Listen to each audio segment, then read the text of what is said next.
Headlines from around the world show that there are protests erupting about the cost of energy, and you've even got U.S. oil facing hurdles amid calls for greater output. Well, what's going on here, and how does it impact manufacturers and ultimately consumers of those manufactured products? We talked a bit about the possibility of another toilet paper shortage last segment, and a lot of that dealing with the idea of these raw materials that the supply chain's impacting, that its increased costs are impacting all of this. But raw materials includes crude oil because that goes into a whole bunch of things. I mean, you look at an electric vehicle and you got to think about all of the plastic components in that electric vehicle that are derived from crude oil. And even the clothes you're wearing. I'm sure there's some crude oil byproducts in a lot of what I'm wearing right now, let alone the computer you're using and so on. So to talk more about this and the importance of having efficient and reliable energy supply here in the United States, we're joined now by Illinois Manufacturers Association's Mark Denzler on Springfield's Morning News. I'm Greg Bishop. Mark, thanks for taking time with us. How are you? Hey, good. Good morning, Greg. Thanks for having me. And, I know you just got back from your trip, and it's probably a good thing that you didn't drive because your cost would have been double what it was a year ago. You're absolutely right. And trust me, I mean, we're looking at possibly going back to Iceland sometime in the summer, but gas prices over there are going to be absolutely ridiculous if they're tough to swallow here in Illinois, let alone elsewhere. But Mark, let's get right into it because, I mean, manufacturers obviously rely on crude oil and oil in general and energy in general to get the goods that we use every day. How are you guys doing out there with increased prices? Well, it's certainly a struggle for businesses, just like it is for all of your listeners who are now paying over $4, almost $4.50 at the pump. A year ago, it was about $2.41. And it's certainly something that we don't have to experience in the United States. We're blessed with many resources, and that includes oil and gas, in addition to things like renewables and nuclear. But, we're a leader. We're the world's leading producer of natural gas and oil today. We have American energy leadership, and it's so important to use it as a positive force in difficult times, providing stability and security, not only for Americans, but for people around the world.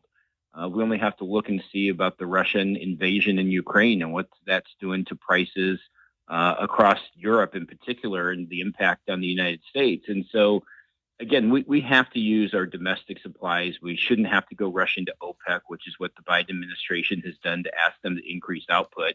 We have these resources right at home. And particularly with manufacturing, Greg, we use 1/3 of all energy consumed in the United States. And so anytime prices go up as they are right now, it's going to have a real negative impact on the cost of doing business. We're talking with Mark Denzler, Illinois Manufacturers Association, about the cost of energy and how we can find some kind of relief. Mark, I've heard people talk about biofuels and more ethanol and more soy fuels and so on. Is that a viable source to help alleviate some of these concerns when it comes to increased energy prices?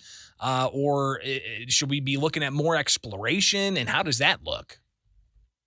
Well, it's a combination of everything. We certainly, in growing up here in Illinois and raising, we're the third or fourth largest producer of biofuels because of our soybean and our corn. I think Iowa is leading. And so that stretches the gallon of petroleum when you include some biofuels, and burns cleaner. And so that's certainly a part of the solution. And, part of it is we have to encourage exploration in the United States. And, I know there's been a lot of red herrings thrown out by the administration in Washington, D.C. about, non-producing leases, for example, but those are leases that are not at the point of production. And the time, Greg, for an onshore lease is 3 to 4 years, 7 to 10 years for offshore. And we've talked a lot about hydraulic fracking, for example, when you talk supply chain costs. The cost of frac sand has gone up 185% over the previous year.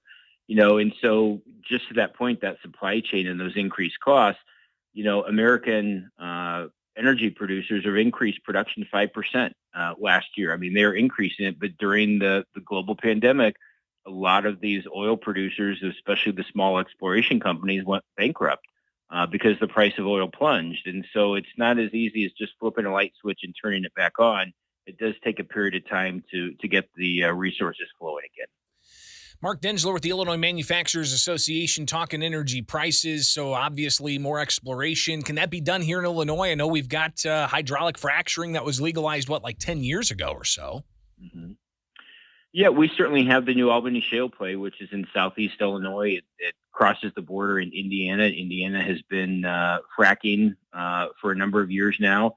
That's certainly an option. We have the worst regulatory structure, I think, of any state in the country that allows hydraulic fracking. So, ultimately, I think that is a possibility. But again, the United States is the world's leading producer of oil and natural gas. And to your original point, Greg, natural gas is the feedstock in a lot of things, in plastics and chemicals and fertilizer.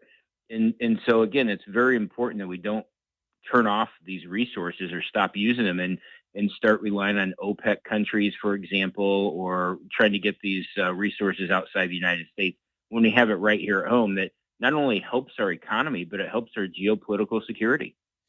Mark, finally here, not on this topic necessarily, but the Illinois legislature in session until April 8th. It's going to be a flurry of activity, I imagine. But one thing that manufacturers are looking for is some tax incentives for the producers of microchips. Talk briefly about that.